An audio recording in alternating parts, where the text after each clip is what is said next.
Hello everybody, this might be a little bit of a rough video. I'm holding my son while I read this. We're not going to go over the whole patch, and the reason why we're not going to go over the whole patch is because really driving, duration, and some of the hero stuff is the big ones. I'm obviously going to talk about the stagecoach because that's obviously the biggest thing they're doing. And then we'll talk about some really good stuff they're doing that some people may not have highlighted.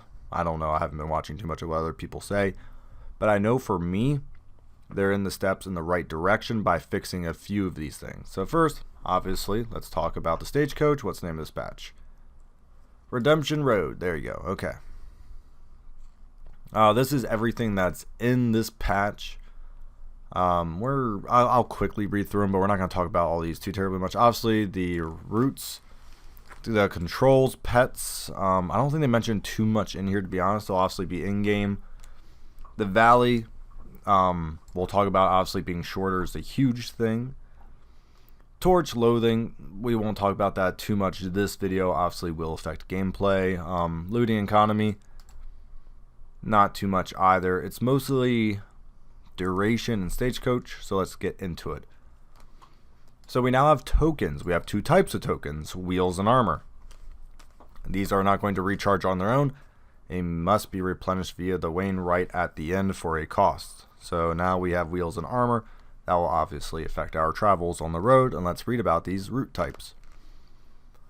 So now it's not just a matter of choosing your node. We're also now going to have safe, which nothing. Rough patch, 1 wheel reduction. Hazard, 1 armor reduction. Combat, I think this happens if you run out. I'm not entirely sure yet. I read in there. And then we have an Oblivion tier, or tear. An ink firewall that increases loathing by +1 when passing through it. Not very good. So definitely a little more, obviously, driving. That it used to be you just tap W, let it auto run. I might have passed it, but they have shortened road lengths. I don't think we got in there quite yet, but it's really good. We obviously have urgent repairs. The coach has been damaged and the party is set upon pillagers. So new enemies, new fight. It's kind of like if you run out of torch, you have to fight the cultists. Now you have to fight pillagers. If you run out of, I believe, when either armor or wheels are depleted. So it doesn't really matter which one. You're going to get attacked by pillagers. You're going to have to do urgent repairs. Urgent repairs proc every round and targets one hero, replacing their skill bar with a single skill repair. This is essentially a stressless pass and requires the player to deal with one hero out of action that round. So obviously you're fighting 3v4 and you don't know who's going to have to be repairing, so it's pretty bad to get into this scenario, I would imagine. Tokens can be replenished, the armor and wheels, for a relic cost, which is good because the relics used to be just strictly for trinkets. So now to reduce the handling labor and to better reflect the game's identity as a strategic experience. So instead of just tapping W, now they're going to allow W to move up and down, and S will stop it. So it's going to be a little smoother, it appears to be, and also your choices will matter a little more, which is obviously good. And this is one of the great things because I don't know why they were so long to begin with. Minimum distance between nodes has been tuned down, resulting in typically shorter distance between nodes, which is great because you spent a lot of time doing nothing. Now that's reduced. It's very beneficial to the game.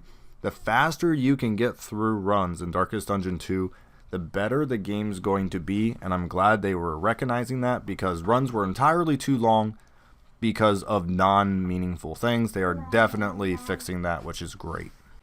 There's pets. So obviously, like I said, we'll kind of get to them a little more later, but they will obviously affect combat. They're not just purely aesthetic. So this is really great. The Valley 2.0 refinements. It's now a lot shorter, and the altar has been placed before the confession screen. So these are really good changes.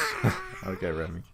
So loathing actually is very interesting now. It's now an accrual based on those Oblivion tears and other stuff. So now if it maxes out at 5, you actually have debuffs and HP increases to the boss. So it's very interesting that loathing is now wasn't particularly passive, but now it's much more active, which is good. Alright guys, to wrap this up, my little baby is quite anxious. Not anxious, but good news is the regions. So they really changed confession, which is denial. They made it shorter, not require. So the first boss is much more of introduction, which is good.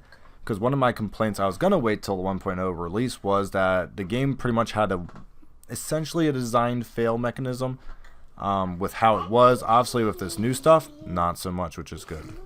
So the last final thing I want to talk about with memories, and it obviously talks about bosses 4 and 5. There's only 3 spots available for memories currently because there's only 3 bosses in the game. This is the interesting part. Bosses 4 and 5 are coming at 1.0 release.